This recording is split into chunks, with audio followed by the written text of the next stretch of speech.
بسم اللہ الرحمن الرحیم۔ السلام علیکم ورحمۃ اللہ وبرکاتہ۔ یمن میں ایک قبیلہ حمیر تھا۔ وہاں ایک شخص سیف بن یزن تھا۔ وہ سیف حمیری کہلاتا تھا۔ کسی زمانے میں اس کے باپ دادا اس ملک پر حکومت کرتے تھے، لیکن پھر حبشیوں نے یمن پر حملہ کیا اور اس پر قبضہ کر لیا۔ وہاں حبشیوں کی حکومت ہو گئی۔ 70 سال تک یمن حبشیوں کے قبضے میں رہا۔ جب یہ سیف بڑا ہوا تو اس کے اندر اپنے باپ دادا کا ملک آزاد کرانے کی امنگ پیدا ہوئی۔ چنانچہ اس نے ایک فوج تیار کی۔ اس فوج کے ذریعے حبشیوں پر حملہ کیا اور انہیں یمن سے بھگا دیا۔ اس طرح وہ باپ دادا کے ملک کو آزاد کرانے میں کامیاب ہو گیا اور وہاں کا بادشاہ بن گیا۔ یہ یمن عرب کا علاقہ تھا۔ جب اس پر حبشیوں نے قبضہ کیا تھا تو عربوں کو بہت افسوس ہوا۔ 70 سال بعد جب یمن کے لوگوں نے حبشیوں کو نکال باہر کیا تو عربوں کو بہت خوشی ہوئی۔ ان کی خوشی کی ایک وجہ تو یہ تھی کہ انہی حبشیوں نے ابرہہ کے ساتھ مکہ پر چڑھائی کی تھی۔ چاروں طرف سے عربوں کے وفد سیف کو مبارکباد دینے کے لیے آنے لگے۔ یہ واقعہ حضور اکرم صلی اللہ علیہ وآلہ وسلم کی ولادت باسعادت سے 2 سال بعد کا ہے۔ قریش کا بھی ایک وفد مبارکباد دینے کے لیے گیا۔ اس وفد کے سردار عبد المطلب تھے۔ یہ وفد جب یمن پہنچا تو سیف اپنے محل میں تھا۔ اس کے سر پر تاج تھا، سامنے تلوار رکھی تھی اور حمیری سردار اس کے دائیں بائیں بیٹھے تھے۔ سیف کو قریش کے وفد کی آمد کے بارے میں بتایا گیا۔ اسے یہ بھی بتایا گیا کہ یہ لوگ کس رتبے کے ہیں۔ اس نے ان لوگوں کو آنے کی اجازت دے دی۔ یہ وفد دربار میں پہنچا۔ عبد المطلب آگے بڑھ کر اس کے سامنے جا کھڑے ہوئے۔ انہوں نے بات کرنے کی اجازت چاہی۔ سیف نے کہا، اگر تم بادشاہوں کے سامنے بولنے کے آداب سے واقف ہو تو ہماری طرف سے اجازت ہے۔ تب حضرت عبد المطلب نے کہا، اے بادشاہ، ہم کعبہ کے خادم ہیں، اللہ کے گھر کے محافظ ہیں، ہم آپ کو مبارکباد دینے آئے ہیں۔ یمن پر حبشی حکومت ہمارے لیے بھی بوجھ بنی ہوئی تھی۔ آپ کو مبارک ہو، آپ کے اس کارنامے سے آپ کے بزرگوں کو بھی عزت ملے گی اور آنے والی نسلوں کو بھی وقار حاصل ہوگا۔ سیف ان کے الفاظ سن کر بہت خوش ہوا، بے اختیار بول اٹھا، اے شخص، تم کون ہو؟ کیا نام ہے تمہارا؟ انہوں نے کہا، میرا نام عبد المطلب بن ہاشم ہے۔ سیف نے ہاشم کا نام سن کر کہا، تب تو تم ہماری بہن کے لڑکے ہو۔ حضرت عبد المطلب کی والدہ مدینے کے قبیلے خزرج کی تھیں اور خزرج کا قبیلہ دراصل یمن کا تھا۔ اس لیے سیف نے ہاشم کا نام سن کر کہا، تب تو تم ہماری بہن کے لڑکے ہو۔ پھر اس نے کہا، ہم آپ سب کو خوش آمدید کہتے ہیں، آپ کے جذبات کی قدر کرتے ہیں۔ اس کے بعد قریش کے وفد کو سرکاری مہمان خانے میں ٹھہرا دیا گیا۔ ان کی خوب خاطر مدارت کی گئی، یہاں تک کہ 1 ماہ گزر گیا۔ 1 ماہ کی مہمان نوازی کے بعد سیف نے انہیں بلایا۔ حضرت عبد المطلب کو اپنے پاس بلا کر اس نے کہا، اے عبد المطلب، میں اپنے علم کے پوشیدہ رازوں میں سے ایک راز تمہیں بتا رہا ہوں۔ تمہارے علاوہ کوئی اور ہوتا تو میں ہرگز نہ بتاتا۔ تم اس راز کو اس وقت تک راز ہی رکھنا جب تک کہ خود اللہ تعالیٰ اس راز کو ظاہر نہ فرما دے۔ ہمارے پاس ایک پوشیدہ کتاب ہے، وہ پوشیدہ رازوں کا ایک خزانہ ہے۔ ہم دوسروں سے اس کو چھپا کر رکھتے ہیں۔ میں نے اس کتاب میں ایک بہت عظیم الشان خبر اور ایک بڑے خطرے کے بارے میں پڑھ لیا ہے اور وہ آپ کے بارے میں ہے۔ حضرت عبد المطلب یہ باتیں سن کر حد درجے حیرت زدہ ہوئے اور پکار اٹھے، میں سمجھا نہیں، آپ کہنا کیا چاہتے ہیں؟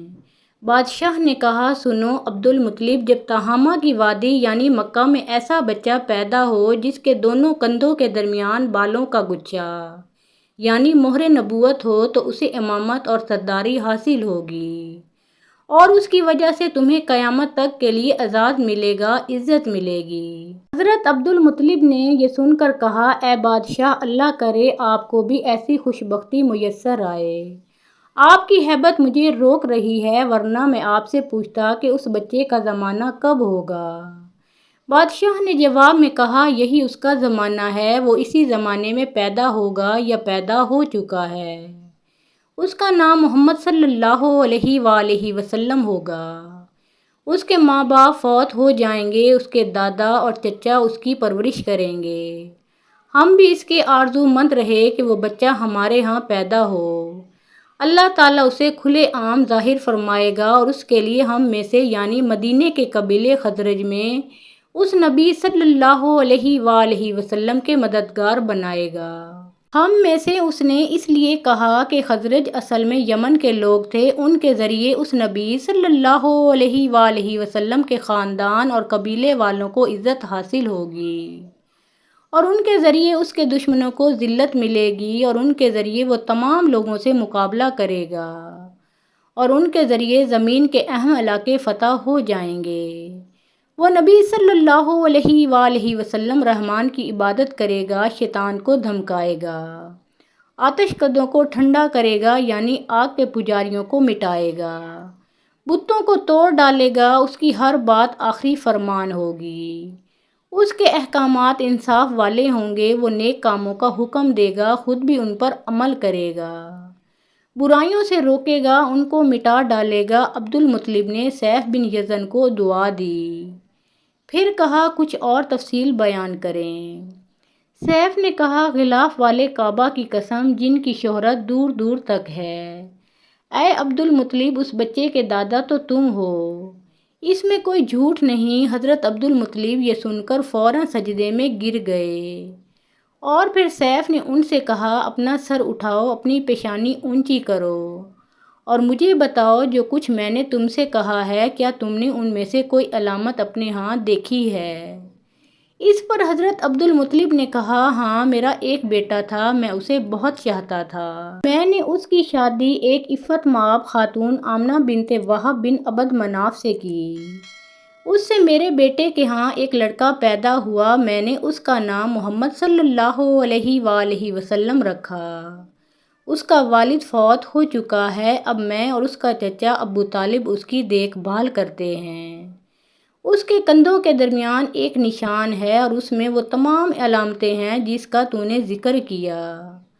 اب سیف نے ان سے کہا میں نے تمہیں جو کچھ بتایا ہے وہ واقعہ اسی طرح سے ہے، اب تم اپنے پوتے کی حفاظت کرو، اسے یہودیوں سے بچائے رکھو، اس لیے کہ وہ اس کے دشمن ہیں، یہ اور بات ہے کہ اللہ تعالیٰ ہرگز ان لوگوں کو ان پر قابو نہیں پانے دے گا، اور میں نے جو کچھ آپ کو بتایا ہے اس کا اپنے قبیلے والوں سے ذکر نہ کرنا، مجھے ڈر ہے کہ ان باتوں کی وجہ سے ان لوگوں میں حسد اور جلن نہ پیدا ہو جائے، یہ لوگ سوچ سکتے ہیں یہ عزت اور بلندی آخر انہیں کیوں ملنے والی ہے، یہ لوگ ان کے راستے میں رکاوٹیں کھڑی کریں گے، اگر یہ لوگ اس وقت تک زندہ نہ رہے تو ان کی اولادیں یہ کام کریں گی، اور اگر مجھے علم نہ ہوتا کہ عنقریب ان کی بعثت سے قبل میں اس دار فانی سے رخصت ہو جاؤں گا تو میں اپنے گھڑ سوار دستوں اور پیادہ سپاہیوں کے ساتھ یہاں سے ترک سکونت کر کے یثرب یعنی مدینہ کو اپنا دارالسلطنت بناتا،